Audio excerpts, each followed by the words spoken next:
dalam ibadah kita pada hari Kamis yang lewat, kita sudah belajar bersama-sama bahwa Daniel menubuatkan tentang zaman akhir, di mana saudaraku kita melihat akan banyak orang disucikan, dimurnikan, diuji. Ini menjelang memasuki tahap daripada 3,5 tahun yang pertama, atau disebut pra-antikristus. Jadi kalau saudara mau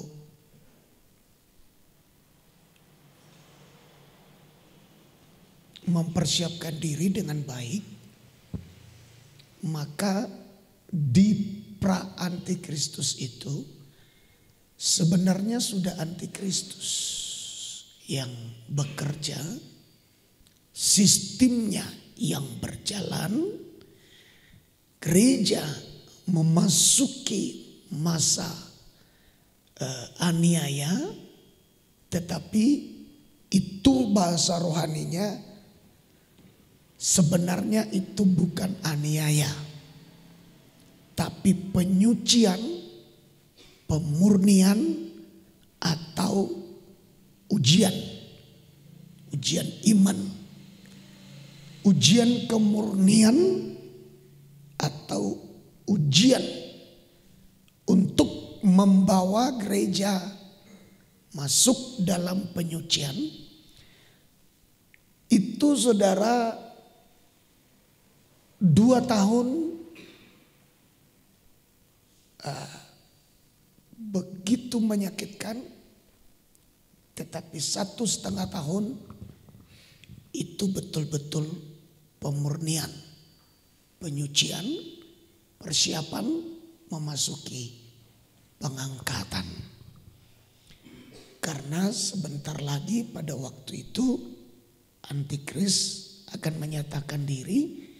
Jadi 3,5 tahun itu juga dibagi 2 tahun itu benar-benar pra-aniaya dari antikris. Dia sudah bekerja tapi belum menyatakan diri. Sistemnya yang sudah berjalan, ya, tapi dia belum menyatakan diri. Selesai 2 tahun, 1,5 tahun itu masa betul-betul mempersiapkan gereja masuk dalam pengangkatan. Jadi 1,5 tahun itu adalah proses. Disitulah akan mulai kelihatan yang tinggal, ciri-cirinya sudah mulai kelihatan di 3,5 tahun yang pertama itu, masa pra-aniaya antikris.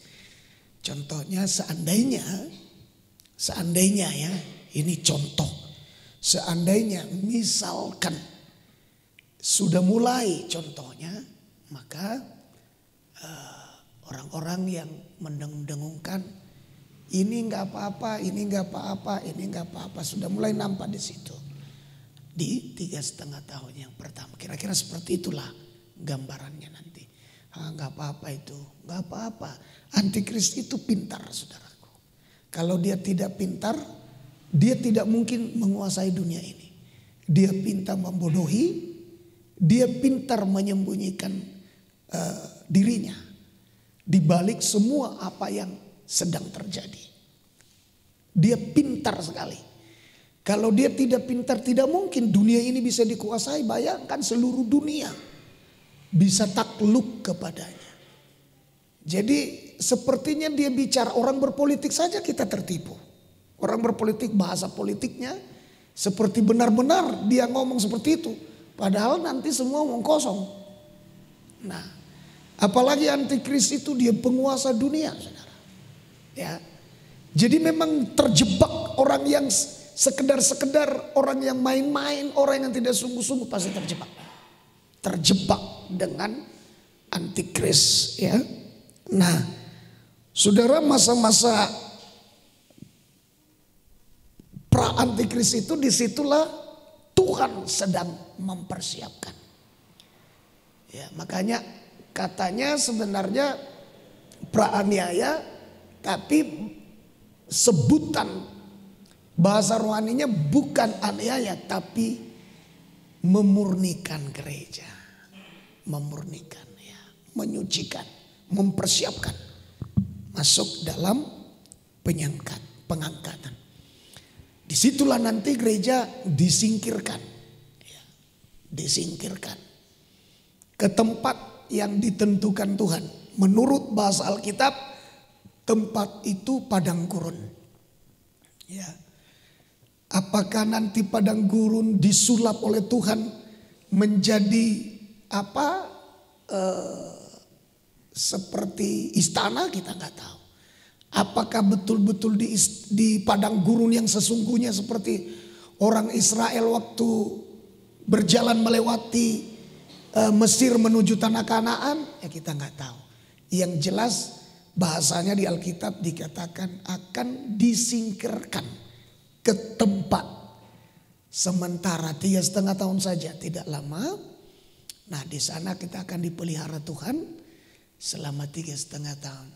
Disitulah Dia memerintah atas hidup kita, jauh dari mata ular naga. Tidak bisa disentuhnya, jangankan disentuh, dilihat pun tidak bisa. Tidak bisa dilihat di mana, bagaimana keberadaan di sana orang-orang gereja Tuhan itu. Nggak bisa dilihatnya. Benar-benar jauh dari mata antikristus. Nah, disitulah saudaraku, ya, masa 3,5 tahun, disitulah kita akan mengalami, ya, lenyap kefasikan. Di situ. Ya, jadi makanya saudara, sebenarnya itu penyucian, penyucian, pengudusan. Disitulah Tuhan melenyapkan dari hidup kita kefasikan itu. Ya, di situ Tuhan ibarat masuk ke dalam api, semua kotoran-kotoran diambil semua. Ya, di masa-masa susahnya gereja. Tapi itu 2 tahun. 1,5 tahun lagi saudaraku, sebenarnya masih ada lawatan besar-besaran. Ada lawatan besar-besaran. Di situ hujan Roh Kudus yang tidak pernah saudara lihat, tidak pernah saudara dengar, tidak bisa dibayangkan. Disitulah lawatan besar-besaran itu terjadi. Itu cepat sekali, 1,5 tahun saja prosesnya. Ya, bisa saja orang-orang mati dibangkitkan. Dahsyat kuasa Tuhan pada waktu itu. Orang-orang saudaraku, ya kalau selama ini saja kita bisa lihat tangan yang panjang bisa ditarik menjadi sama, kaki yang sepanjang sebelah bisa ditarik.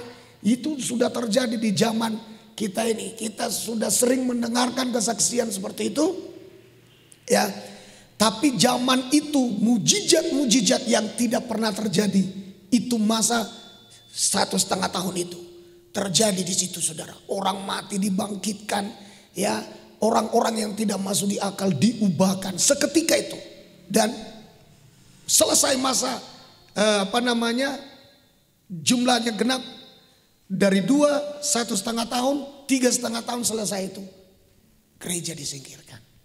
Jadi hanya 1,5 tahun lawatan besar-besaran.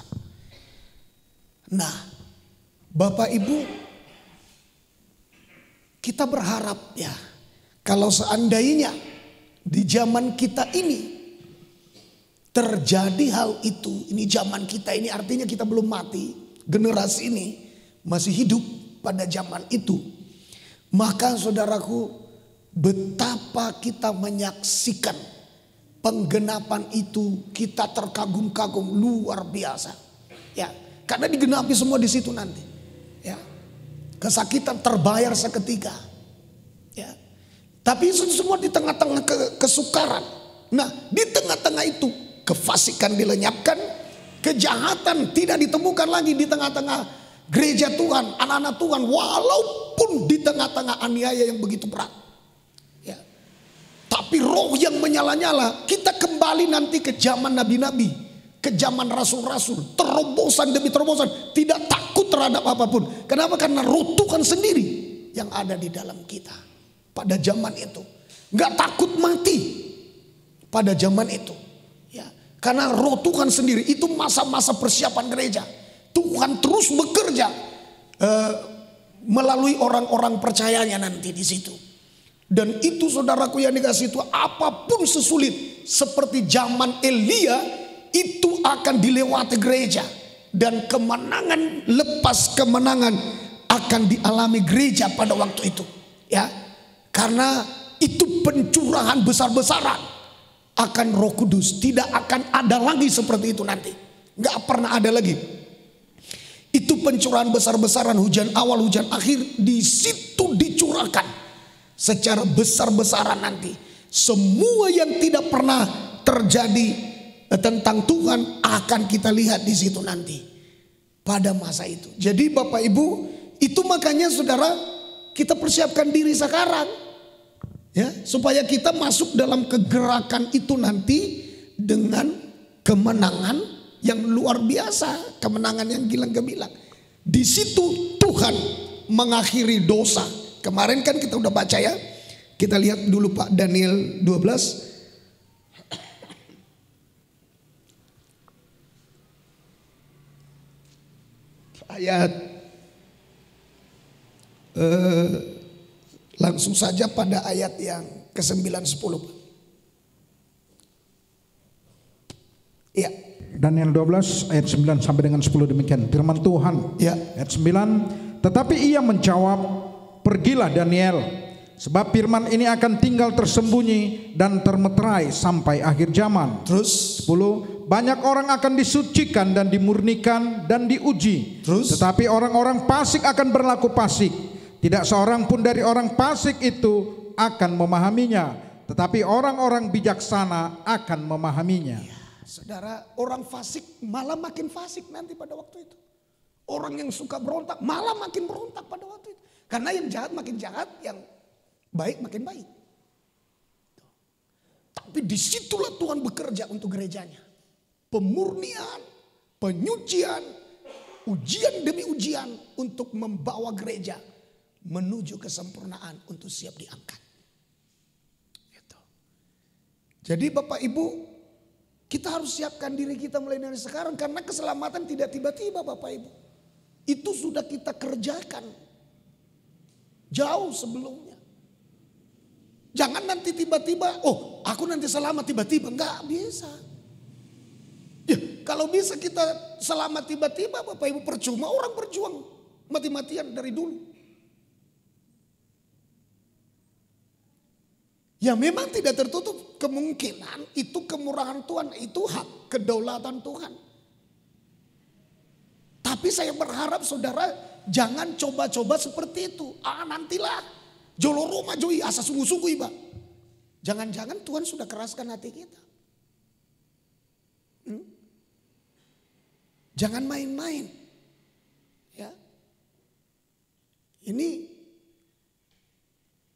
harapan kita ya. Ke depan begitu tiba hari itu, kita sudah ada di dalamnya dalam sebagai orang-orang yang bijaksana di ayat yang ke-10. Yang memahami akan zaman itu, hal itu, kejadian itu. Kita memahami. Ya. Saudara, ini semua banyak kali kejadian di akhir zaman ini. Yang aneh-aneh. Yang dulu-dulu mungkin tidak seperti ini kacaunya. Ya. Ini zaman akhir Bapak Ibu. Ya. Ya memang menuju ke sana. Tadi kami juga mengikuti Toba menuju digitalisasi. Dan ke depan ini toba sudah akan mempersiapkan diri. Kenapa? Karena tadi sebenarnya yang disampaikan adalah karena ini adalah sesuai dengan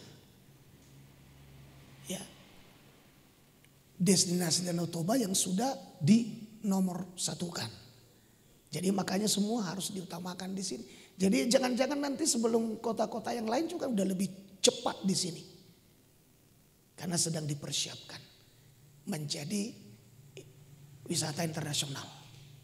Ya memang harus dipersiapkan dengan baik, termasuk semua sistem digitalisasi. Dan kita akan sebentar lagi ya memang menuju ke sana semua. Tadi kemarin dulu kan saya sudah pernah diterangkan juga mengenai himbauan BI menggunakan QCris, QCris ya. Tapi kalau kita baca sepintas saja dia sebenarnya Kris. Saya juga kenapa begitu namanya. Tapi itulah. Ya, memang kadang-kadang menyerupai tapi kadang-kadang ya nggak usah apa. Tapi ya semua tidak kebetulan. Nanti nggak ada lagi uang kita pegang-pegang. Semua sudah sistem digital. Ya. Jadi Bapak dan Ibu, waktu-waktu ini waktu-waktu mempersiapkan diri. Udah banyak yang ya mimpi-mimpi rohani lah kita. Udah banyak juga jemaat yang mimpi-mimpi rohani kok. Udah banyak. Bahkan jemaat sudah ada yang lihat pengangkatan. Ya. Jangan mimpi dikejar-kejar iblis. Hampir dapat. Jangan. Atau mimpi marbadai dok sibulis. Bertendang-tendang, tendang tendang dinding. Ya. Ditendang semua. Jangan. Kalau mimpi-mimpi rohani lah. Ya. Ini masa-masa penyucian Bapak. Berikan diri kita disucikan. Berikan. Ya.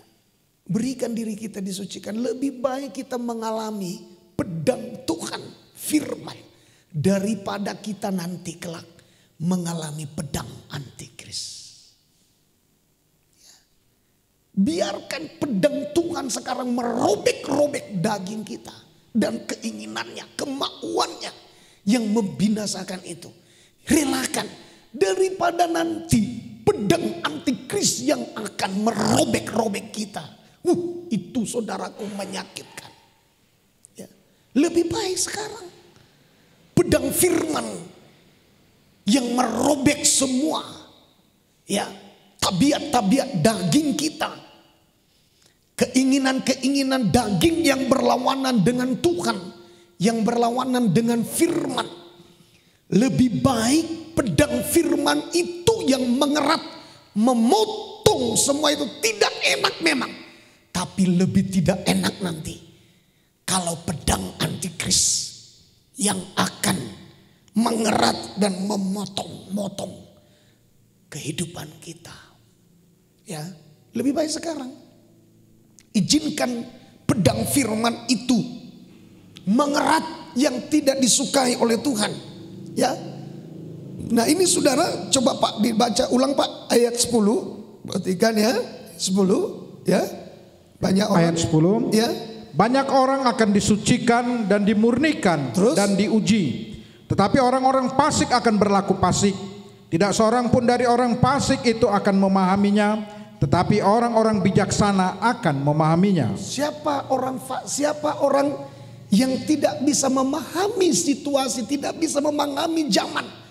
Ya, Tuhan bilang, aduh kamu ini, kalau awan sudah mulai datang, kamu tahu itu sebentar lagi hujan. Tapi kamu nggak bisa mengerti tanda zaman. Ya.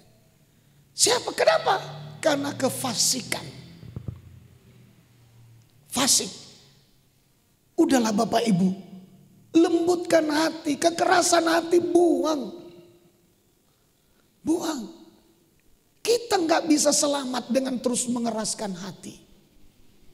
Kita harus melembutkan hati. Karena semakin fasik, semakin tertutup bagi kita rahasia tentang rencana keselamatan dari Tuhan. Tapi semakin kita memberikan hati untuk dikoreksi oleh firman, untuk dikerat oleh pedang firman, maka semakin kita masuk dalam penyucian, semakin kita memahami kehendak rencana Tuhan di zaman akhir ini. Iya. Saudaraku, itu terjadi penyucian, pemurnian, ujian. Orang fasik tidak mengerti. Orang yang bijaksana, siapa orang yang bijaksana? Bukan orang yang pintar. Orang yang bijaksana itu adalah orang yang selalu mencari Tuhan, menghadirkan Tuhan dalam hidupnya. Itu orang yang bijaksana. Orang yang terbuka hatinya terhadap firman. Orang yang menjadi seorang penyembah Tuhan. Makanya dalam ibadah kita itu jangan bosan. Nyembah Tuhan, jangan bosan. Ya, mumpung kita bisa menyembah di gereja. Karena kadang-kadang saudaraku, di rumah kita ditekan oleh berbagai banyak hal. Masalah, pergumulan, beban, menghadapi orang. Ya mumpung ada kesempatan kita diajak menyembah di gereja. Buka hati. Mudah-mudahan roh penyembahan yang kita mulai di gereja bisa terbawa pulang ke rumah kita. Itu. Jadi Bapak Ibu, mengapa ini terjadi ayat 10? Karena ayat 11. Sejak dihentikan korban sehari-hari. Itu kita udah baca kemarin. Di kitab Daniel pasal 9. Ya. Sejak dihentikan korban sehari-hari. Dan ditegakkan dewa-dewa kekejian yang membinasakan. Itu ada 1290 hari. Itu kejadiannya. Kenapa makin fasik orang. Itu sejak itu saudara. Termasuk penyucian, pemurnian, ujian. Itu sejak itu dialami oleh gereja. Dialami oleh orang-orang fasik tidak bisa memahami. Itu sejak dihentikannya korban sehari-hari. Korban penghapus dosa. Korban sembelihan. Korban sajian, korban makanan rohani tidak ada lagi. Sudah dihentikan antikris. Berdirilah berbagai macam kekejian. Berdirilah berbagai macam kekejian.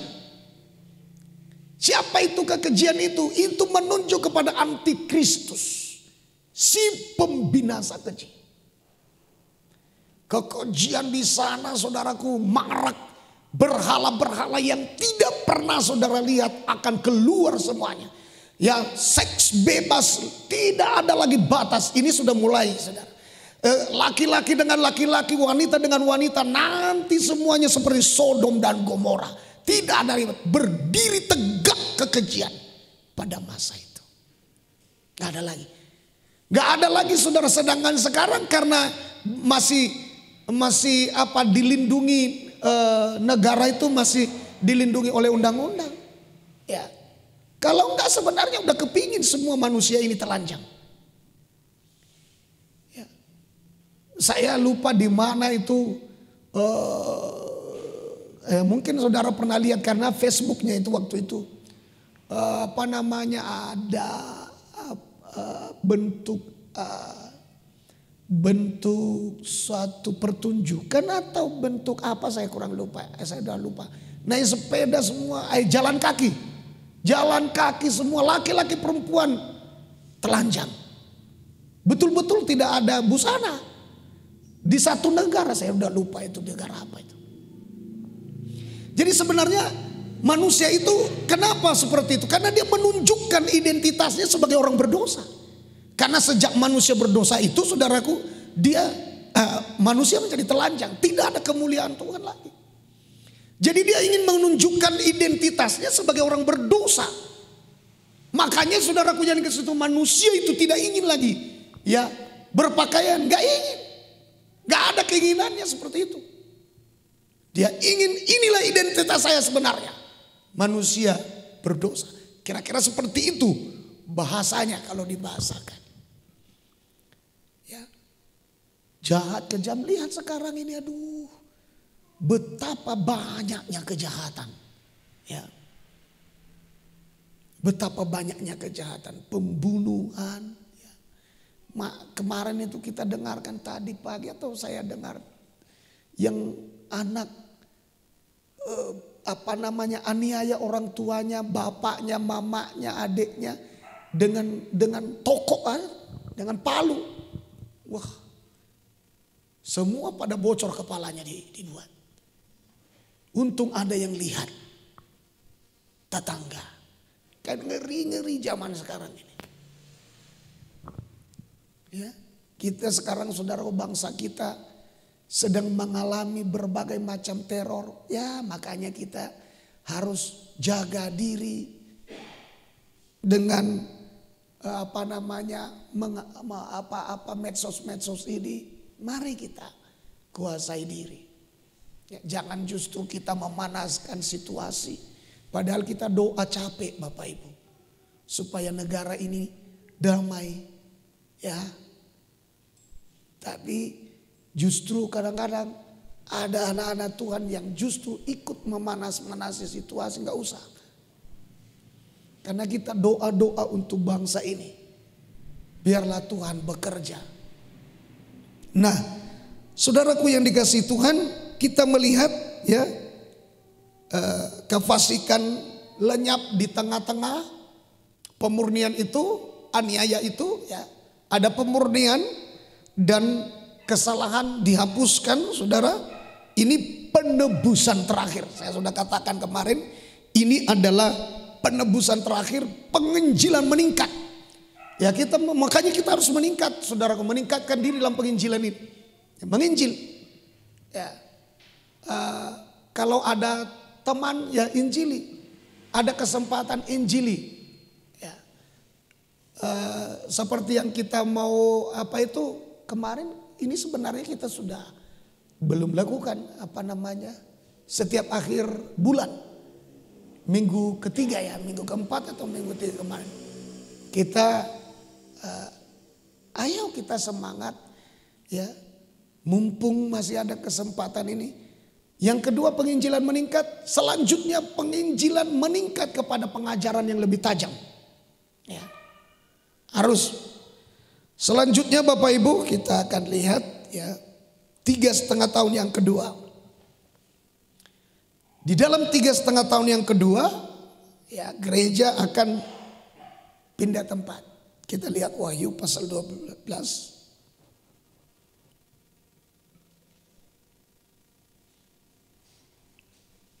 Wahyu pasal 12 ayat 1, silakan Pak. Wahyu 12 ayat 1. Maka tampaklah satu tanda besar di langit, seorang perempuan berselubungkan matahari dengan bulan di bawah kakinya dan sebuah mahkota dari 12 bintang di atas kepalanya. Iya. Ini menunjuk kepada gereja yang sudah menjadi terang.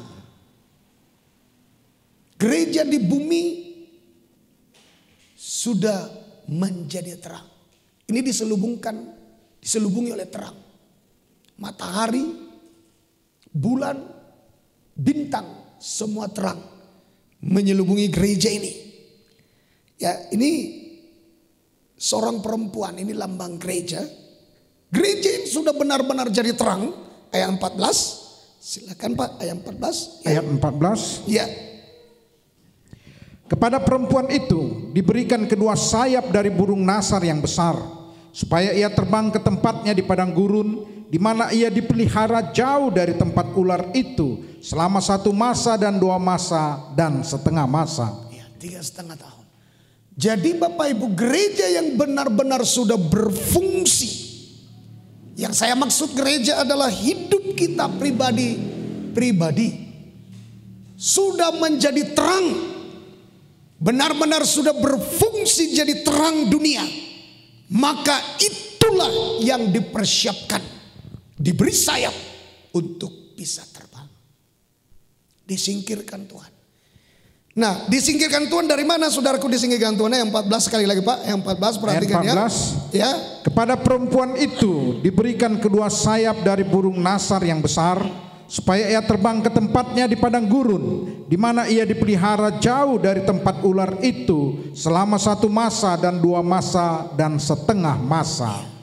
Jadi dia dipelihara, dia disingkirkan oleh Tuhan. Tuhan yang menyingkirkan ini.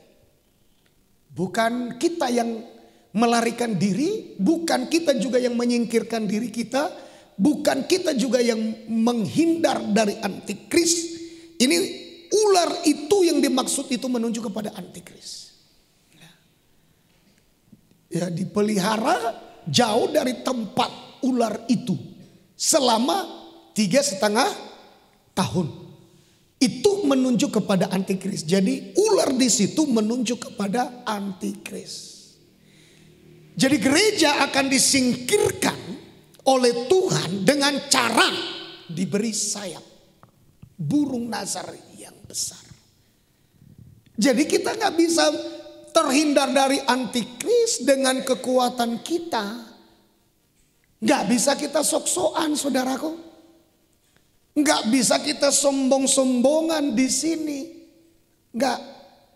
Tuhan yang memberikan kita sayap untuk disingkirkan. Bukan kita. Jadi kalau saudara berkata saudara akan lolos dari antikris, caranya gimana? Tuhan yang akan menyelamatkan gerejanya dari antikris. Kita nggak tahu nanti itu kapan itu terjadi. Mungkin kita sedang lagi melakukan aktivitas kita. Mungkin kita sedang bekerja. Mungkin kita lagi dalam perjalanan. Tapi tiba-tiba antikris menyatakan diri. Sayap itu langsung dikirim Tuhan. Terbang. Jadi bukan kita. Makanya kita saudaraku yang dikasih Tuhan. Dengan begitu angkuhnya hidup kita. Menganggap diri kita saudaraku yang dikasih Tuhan. Menurut kita. Selamat dengan gaya kita sekarang. Gaya pengikutan kita akan santai kepada Tuhan. Kita berpikir udah nanti aku selamat. Oh jangan berharap seperti itu Bapak Ibu. Karena yang menentukannya adalah Tuhan menurut ukurannya Tuhan. Jadi bagaimana caranya supaya kita hidup memenuhi ukurannya Tuhan. Hidup menurut firman Tuhan. Buka hati terhadap firman. Kita buka hati terhadap firman. Karena ketaatan kita pada firman akan menjadikan hidup kita menjadi terang. Karena firman itu masuk, itu adalah terang. Yesus itu masuk, itu adalah terang. Menjadikan kita terang. Ketika kita saudaraku berjalan dalam firman, hidup dalam firman, bergerak dalam firman, bahkan ibadah ini harus didorong oleh firman. Melakukan apapun di hadapan Tuhan didorong oleh firman.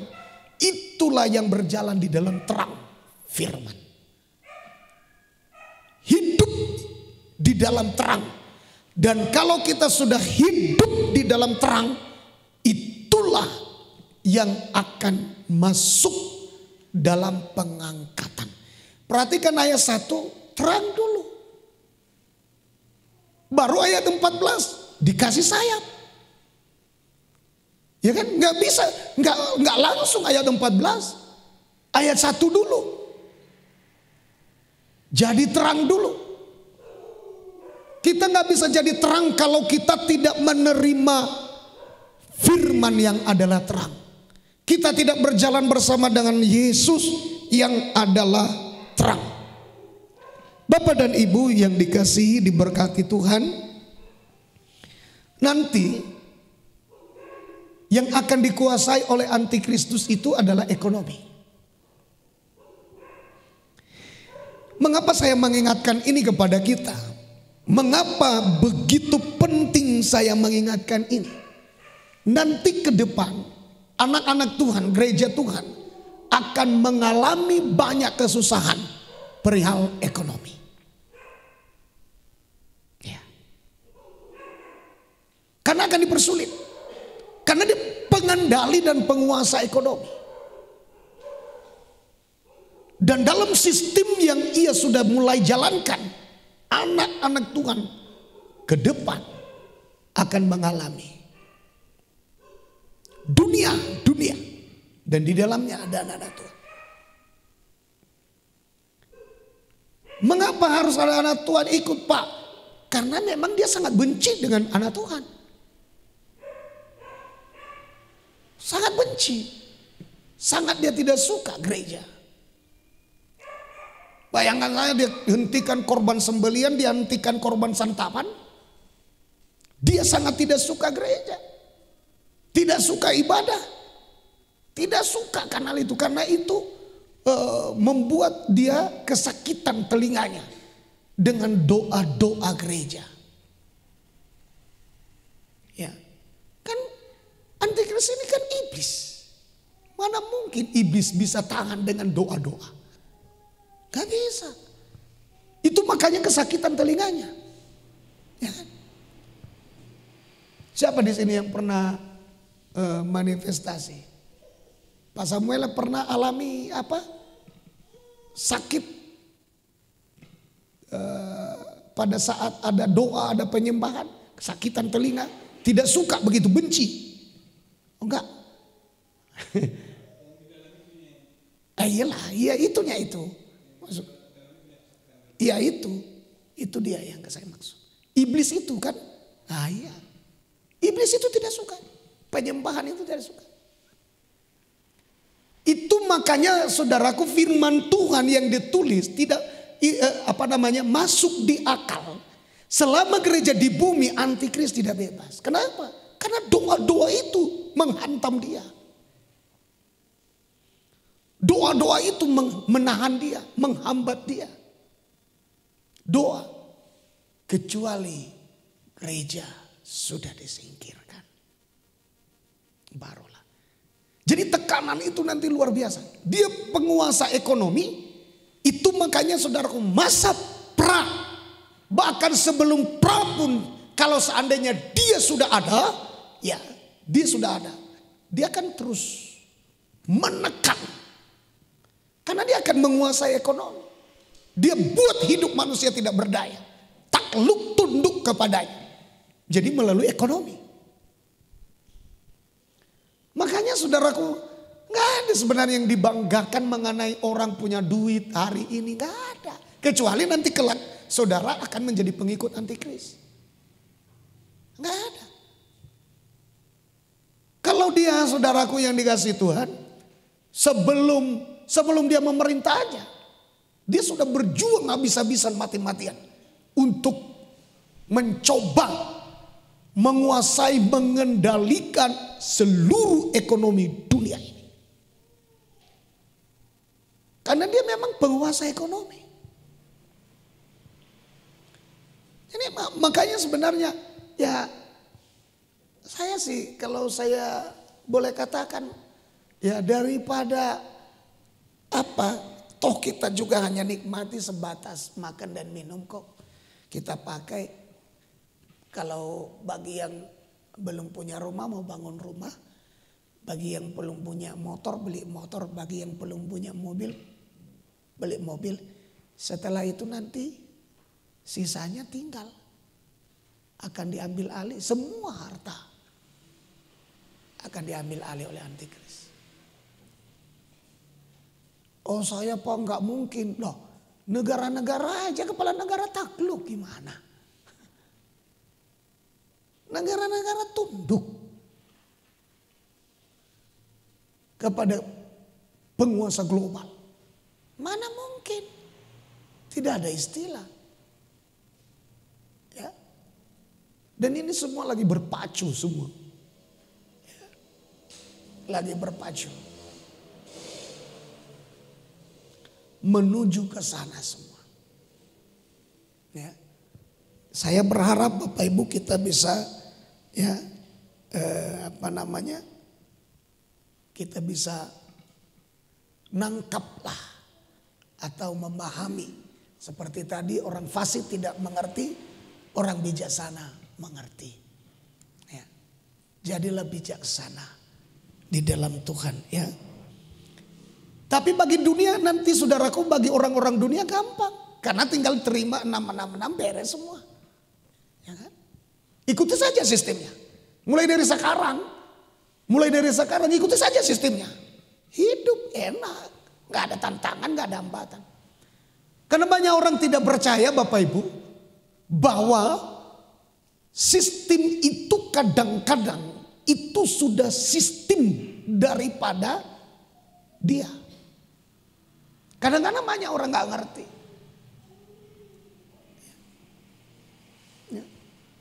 Sistem. Jadi gampang aja sebenarnya saudara. Ikuti aja sistemnya udah aman.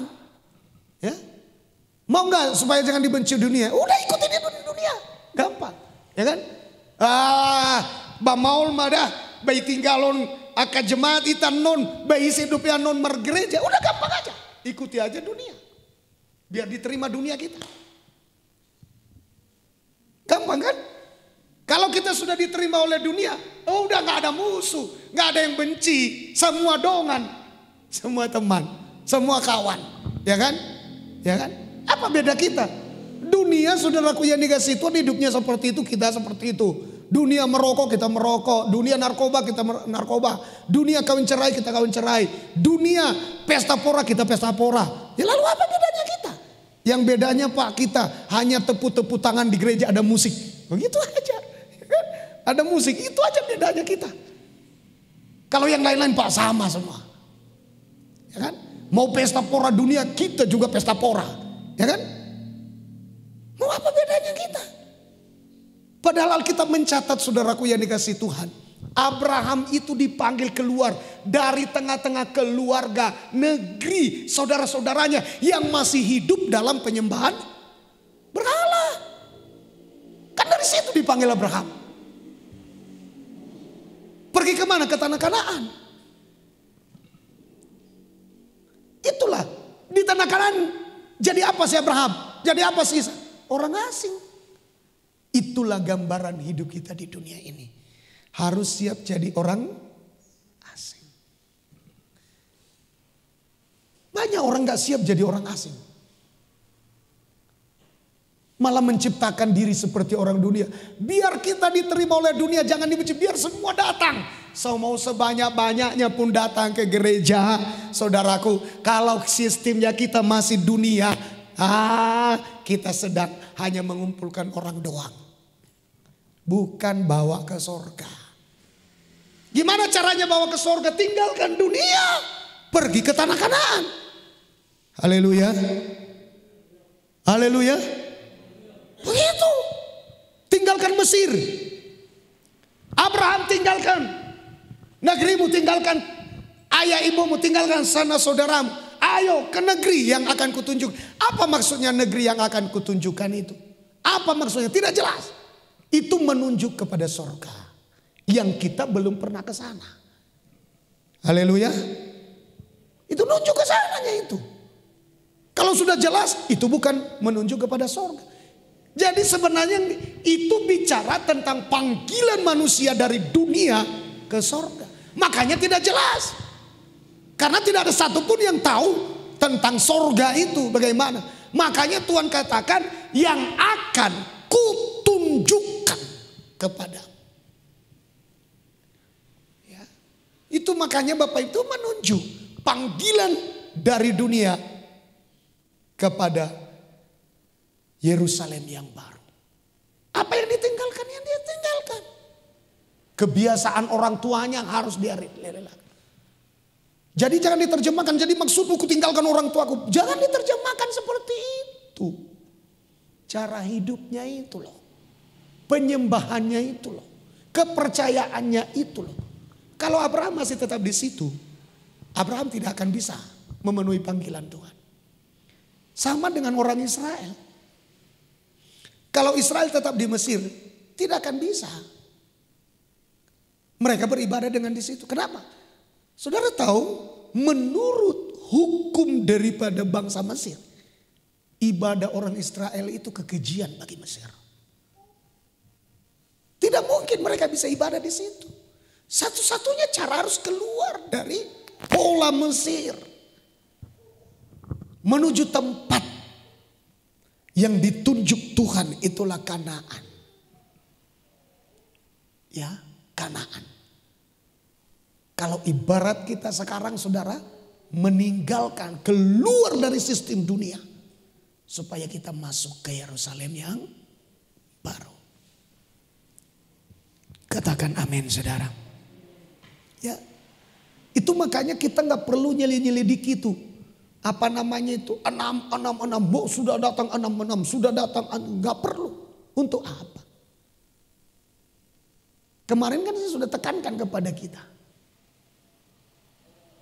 Yang pasti itu adalah, ya, karena 666 itu kan hanya di tubuh saudara. Cap antikris itu. Sementara yang dicap, yang kita takuti itu kan hanya di tubuh. Sementara yang sebenarnya itu yang akan menjadi antikris itu, capnya itu pada 3 bagian manusia itu. Tubuh, jiwa, roh. Rohnya jauh dari Tuhan, jiwanya, pikirannya jauh dari Tuhan, tubuhnya tidak dibawa takluk kepada Tuhan. Tubuh, jiwa dan roh. Kalau sudah itu namanya. Atau saudaraku, dia ada di dalam gereja, tubuh, jiwa dan rohnya tidak sungguh-sungguh, itu sudah tercap. Gak usah ditunggu itu. Ya perlu kita, aduh ini nanti, nggak perlu. Kadang-kadang kita lebih takut terhadap antikris dalam bentuk yang akan datang untuk ini, untuk itu. Tapi kita nggak pernah takut kepada Tuhan dalam bentuk bagaimana kita mengaplikasikan takut akan Tuhan itu lewat ibadah kita, lewat mendengar firman, lewat mentaati Tuhan dalam mengikuti firman-Nya seperti kemarin Abraham. Ya, dia mendengar firman, dia praktek iman. Dia melakukan apa yang diperintahkan Tuhan. Begitunya kita buktikan kita takut akan Tuhan. Bukan takut akan, waduh ngerti, nenek icap nama icap. Memang kita perlu waspadai semuanya itu. Tapi yang terpenting ya, bagaimana hidup ini kita buktikan takut akan Tuhan. Bukan hanya di tempat ibadah, di luar sana. Apakah ada takut akan Tuhan dalam hidup kita? Itu yang penting. Ya, kita bisa praktekkan takut akan Tuhan. Kalau tidak, berarti kita belum takut akan Tuhan. Kita masih gampang dicap. Ya pantaslah kita takut terus. Dikit-dikit takut, dikit-dikit takut. Ya, memang perlu kita waspadai. Hamba Tuhan perlu ajarkan. Ya, untuk gereja berjaga-jaga, untuk gereja mewaspadai untuk jemaat. Tapi bukan berarti kita hidup dalam ketakutan. Haleluya. Bukan berarti kita hidup dalam ketakutan. Ya. Kita kemarin yang siapa namanya? Yang menghambat orang mengenai bom di gereja katedral di Makassar. Ya kita lihat aja dia nggak mati kok. Ya kan? Padahal dianya yang menahan supaya jangan masuk. Kita juga nggak tahu gimana caranya. Kalau dipikir-pikir semuanya, masa nggak mati dia ikut mati. Sedangkan apa namanya itu yang apa itu potong-potong. Padahal di dalam apa itu, di dalam bom itu sudah dimasukkan semua benda-benda tajam saudaraku. Dan itu saudaraku, tendangannya itu ya bisa berpuluh meter. Ya. Makanya kena itu pasti mati orang. Ya mungkin ada yang sampai puluhan meter itu tendangan daripada ketika itu bom meledak, semua benda-benda tajam yang ada di dalamnya itu. Dan orang bisa mati. Ya kita lihat dia, saudaraku yang dikasih Tuhan. Ya aku yakin lah ada beberapa video yang pertama beberapa kali itu. Ya itulah kita percaya saja akan perlindungan Tuhan itu. Akan gereja Tuhan di Indonesia ini. Ada beberapa video yang kita sudah lihat ya. Pak Joyce dulu pernah lihat itu, tonton kirimkan video itu. Ketika melompat dari mau menyerang pendeta atau pastor. Tapi justru dia terjatuh dan manifestasi. Nah ini karena kita meyakinilah. Tapi kalau kita takut terus hidup dalam ketakutan, firman Tuhan bilang, apa yang kutakutkan justru itu yang datang mendekati aku. Ya. Jangan hidup dalam ketakutan. Tadi saya sudah kirim juga kita ke WA, ya, orang takut gak masuk surga. Ya kan? Bapak Ibu baca kan? Penyembah berhala, orang takut gak masuk surga. Jangan hidup dalam ketakutan. Ya, tapi hidup berpengharapan. Berpengharapan kepada Tuhan. Bahwa Tuhan pasti akan tolong kita sesuai dengan kebaikannya. Yang sudah ia nyatakan ketika ia datang dalam dunia ini. Rela lahir di kandang domba. Mati di kayu salib. Untuk menyelamatkan kita. Dia baik bagi kita. Amin. Sampai di sini firman Tuhan Bapak Ibu. Besok kita doa biar jangan terganggu kita. Kita bangkit berdiri bersama-sama.